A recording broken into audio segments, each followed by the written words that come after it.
Muslims Connect for me was set up at a time where a lot of people were worried about Islamophobia, about our identity as Muslim women who wear hijab, you know, and unity, I think, has been something that, you know, has been on our minds for years. We perhaps think about ourselves as very separate communities. Working in the community with women, brothers, sisters, you know, young and old, I was seeing a lot of separation between, you know, masjids. So if you were a Somali, you would go to a specific mosque. If you were Pakistani, if you were Bengali, we had separate sort of masjids that we were going to. So I think Muslims Connect I set up to bring communities together, and very specifically I wanted Muslim within the organisation name because I want to empower that identity. I don't want the future generations to be, you know, apprehensive about sharing how Muslim they are, or, you know, fasting, or wearing a hijab, or, you know, having a beard at work, etc., etc. Yeah. It's something to be proud of, not to be ashamed Absolutely. of. And it's such an incredible initiative because obviously you're attempting to change the narrative for not just one person or two, but a whole community by creating this one ummah kind of collective where it's not about whether you're a Pakistani or a Bengali or a different kind of Muslim. It's about just being a Muslim. And I think this is where, I think in the last few years as well, that identity has gotten stronger. And people who initially embrace being a nationality or a specific ethnicity have slowly kind of started embracing being a Muslim first. So what an incredible organisation you've set up. So for those of you who may not know what exactly is Islamophobia Awareness Month, it's really important for us to learn about this month and exactly why it came about. So Shreen, could you please shed a little bit of light about Islamophobia Awareness Month, please? Sure. So Islamophobia Awareness Month was set up in 2012, and I think, you know, I've been on the sort of Muslim sector scene for a long time, and when it was set up, I thought this is something brilliant, and it is necessary in our communities to talk about what Islamophobia is and how we can put a name to it, put a definition to it, and actually change the narrative. I work a lot within the community and interfaith, and I think dialogue is important. So not just within the Muslim community, but also with our Sikh brothers and sisters, Jewish, Christian, you know, Hindu brothers and sisters. We're such a multicultural, diverse society here in the UK, and we do need to, you know, encourage a healthy sort of relationship between our faiths and none. And this helps us, you know, build a harmonious community where we can talk about, you know, Islamophobia and hopefully experience the brotherhood, the sisterhood that we can in humanity. Yeah, I mean, it's an incredibly strong and powerful movement, Islamophobia Awareness Month. And it's such an important initiative, as Shreen mentioned, because Islamophobic incidents across the UK and beyond have been on a rise. And it's something that we can't just sit back and watch happen time and time again. We've been sitting back and watching for a long time. And it's really important we now stand together as a unit, as a ummah, and say no more. But integration with the other faiths in our community is just as important, because our brothers from the Sikh community and our sisters from the Hindu community, they are our friends, they are our neighbours, they're people we grew up with, went to school with. I certainly know that my circle isn't just made up of Muslims, it's made up of a lot of faiths, and alhamdulillah, a majority of them have a lot of respect and regard for each other's faiths. Hence, it's so important that we are aware and we are integrated. Now, because of the Islamophobic incidents that have been on the rise, Shreen, across the UK and actually above and beyond as well, why do you think this month in particular is so important and pivotal? And more importantly, why do you think these incidents have increased? What do you think is happening for all of this to happen? And how can we be a bit more aware of it? Absolutely. So, I mean, the reason it is important, as mentioned previously, and it gives us all an opportunity within our workplaces, within our organisations, to step up and talk to everyone around us about it. So not just, family members and friends, but also work colleagues. For example, Muslim Council of Britain, they're doing some great work around Islamophobia Awareness Month. They'll be doing weekly seminars to raise awareness and connect the community. It's an organisation that I love to support as well, and I think they're really bringing Muslim organisations together to push for a definition as well of Islamophobia. So advocacy and, sharing an information, raising awareness. World Hijab Day, for example, again, another powerful initiative, raising awareness about Islamophobia, hijabophobia, which directly affects a lot of Muslim women who choose to wear hijab. And with this, I think, these several organisations, Muslims Connect, what we're going to be doing is we're going to be launching a podcast called Ask a Hijabi. Nice. So I'm looking forward to that because, unfortunately, I think we've still got a way to go when we're talking about Muslim women representation. And I think we should be at the forefront of this conversation because, unfortunately, the primary targets of Islamophobic attacks do tend to be Muslim women. Yeah. And there's quite a few incidents I'm sure the viewers can remember and yourself can remember, in recent times. The reason it's increased, well, we know and we've seen what's been happening for the past 2 years in Gaza. This is related. Global politics is related to what's happening right here in the UK. For example, you've got Tommy Robinson, who's currently in Palestine, in Jerusalem, who is trying to cause a bit of a ruckus with the Palestinian Muslims. He's had a big impact on Islamophobic attacks and the general racism. Islamophobia is rooted in racism. I mean, the far right have been going out of their way, to be honest, to increase the Islamophobic incidents across the UK, as minute or as big as they are. And, you're right, Shreen, a lot of the sisters get attacked.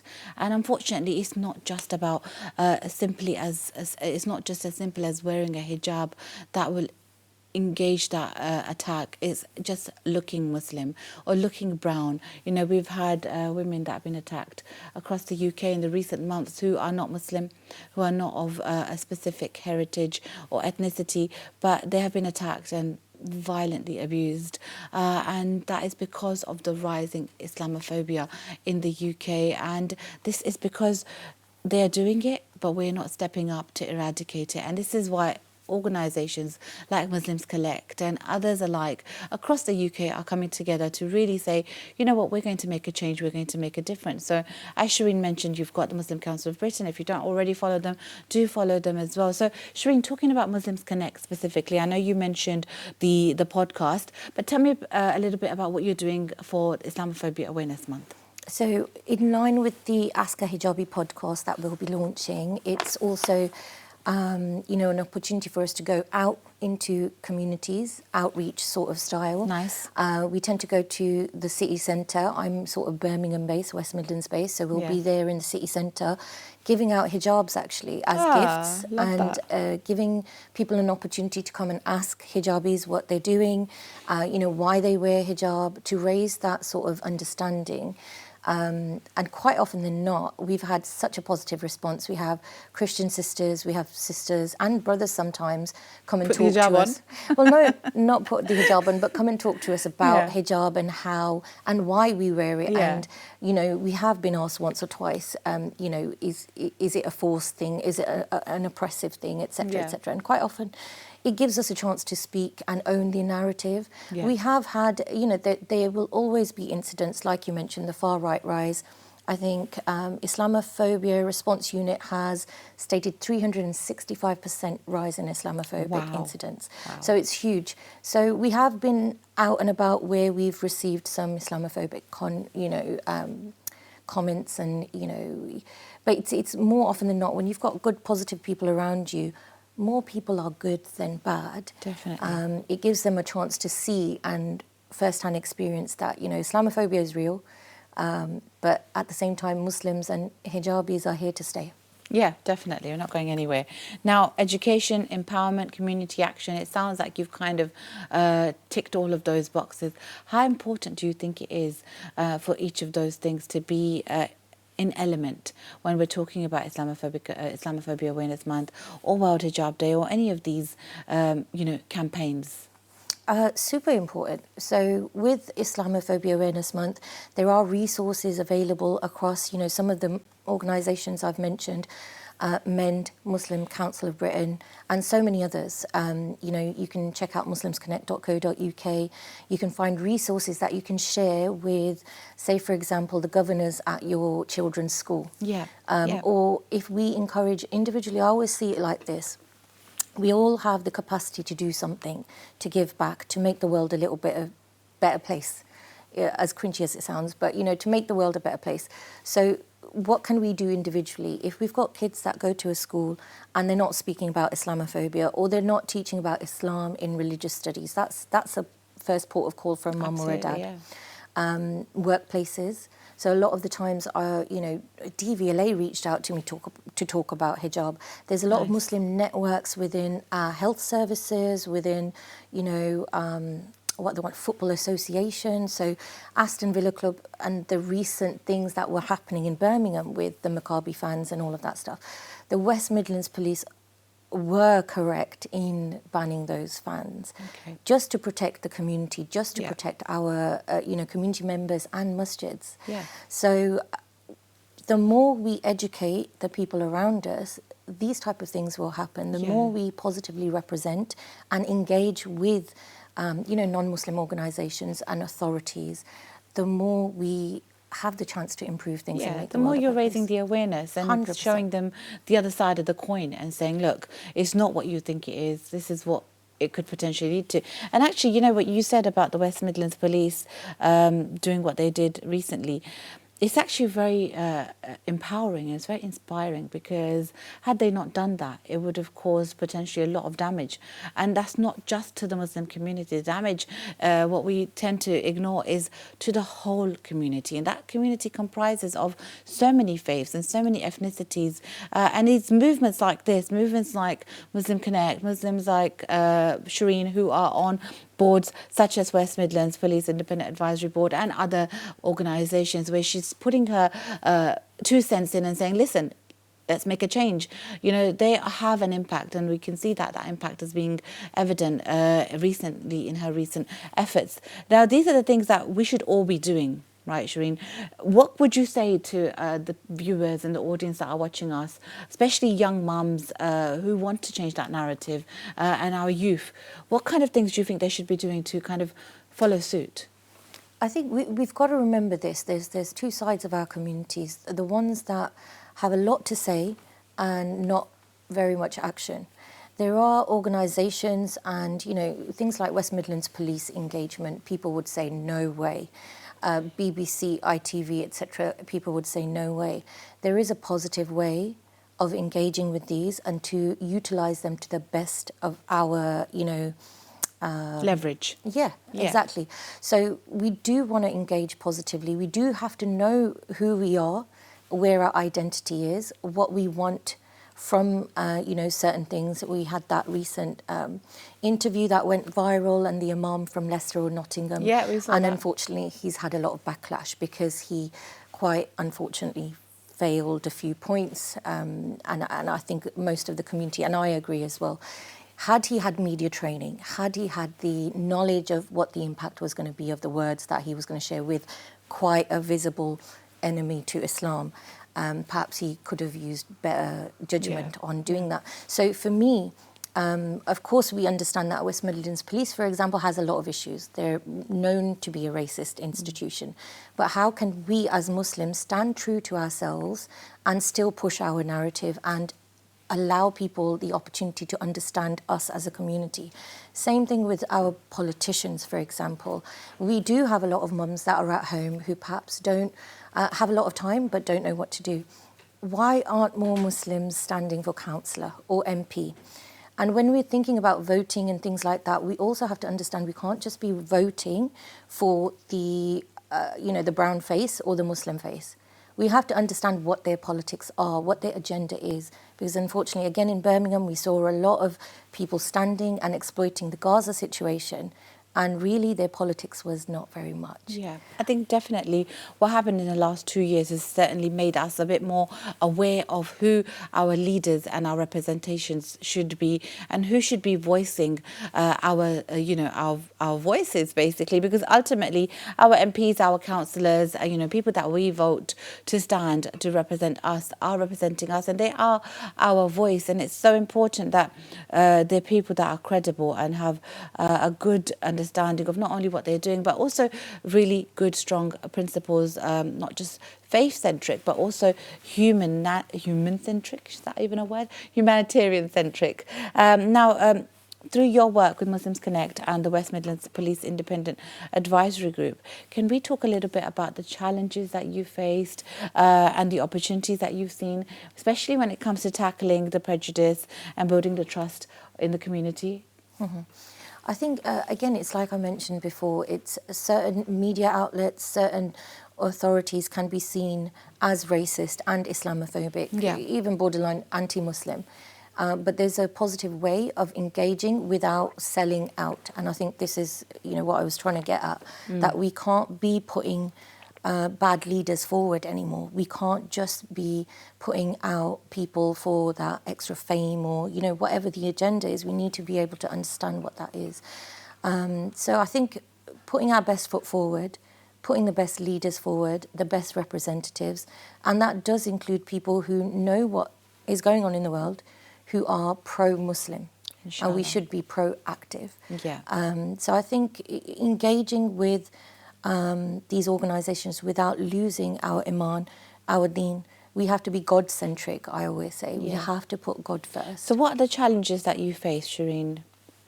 So I think challenges from within the Muslim community would be, again, we've got a way to go for Muslim women to be able to Oh, no, I don't speak. mean within the Muslim community. I mean just through your work with Muslims Connect and West Midlands Police Independent Advisory Group. What challenges did you face, maybe potentially as a Muslim female who's trying to change that narrative?